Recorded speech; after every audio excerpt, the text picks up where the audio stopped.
আজকের ভিডিওতে আমরা একজন বিখ্যাত কচুরি বিক্রেতার কথা বলতে যাচ্ছি, যার চেহারা, স্বভাব, আচরণ হঠাৎ করেই বদলে গেছে। আসুন জানি কে এই কচুরি বিক্রেতা। ভিডিওটির শেষ পর্যন্ত সাথেই থাকুন। বন্ধুরা, লালি ছাঙ্গানি কচুরির কথা নিশ্চয়ই মনে আছে। হ্যাঁ, এটি সেই কচুরি বিক্রেতা যার ভিডিও দীর্ঘদিন ধরেই সোশ্যাল মিডিয়ায় ভাইরাল হচ্ছে। অনেক সোশ্যাল মিডিয়া ইনফ্লুয়েন্সার তাকে দেখতে যেতেন এবং তার ভিডিও তৈরি করতেন, যার ভিডিও দীর্ঘদিন ধরে সোশ্যাল মিডিয়ায় ভাইরাল হচ্ছিল। অনেক সোশ্যাল মিডিয়া ইনফ্লুয়েন্সার তাকে দেখতে যেতেন এবং তার ভিডিও তৈরি করতেন, যার কলকাতায় একটি ছোট কচুরির দোকান ছিল। খুব ভালোই চলছিল। তার জায়গায় এত ভিড় ছিল যে পা রাখার জায়গা হতো না।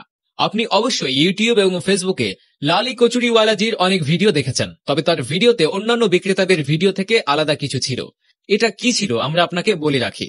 আসলে যখনই আমরা কারো কাছে কিছু কিনতে যাই, সেই ব্যক্তি তার গ্রাহকের সাথে খুব ভালো ব্যবহার করে, তার সাথে সুন্দরভাবে কথা বলে এবং গ্রাহকের সাথে সম্পূর্ণ সম্মানের সাথেই আচরণ করে। কিন্তু লালিজির জায়গা ছিল সম্পূর্ণ উল্টো। লালিজি তার খদ্দেরদের সঙ্গে গালিগালাজ করতেন। তার জায়গায় প্রচুর ভিড় হলে তিনি চিৎকার করে লোকজনকে তাড়িয়ে দিতেন। এমনকি কেউ যদি তার কাছে ভিডিও করতে যায়, লালিজি এতটাই ক্ষিপ্ত হয়ে উঠতেন যে ভিডিও তৈরিকারীকে গালি দিয়েই স্বাগত জানাতেন। তার এমন অনেক ভিডিও সামনে এসেছে যেখানে তিনি ভিডিও ক্রিয়েটারকে গালিগালাজ করছেন। ক্রিয়েটার তার সাথে কথা বলতে চাইলে তিনি রেগে গিয়ে তাকে চুপ করে থাকতে ইঙ্গিত করতেন এবং তাকে কিছু না বলতে বলতেন।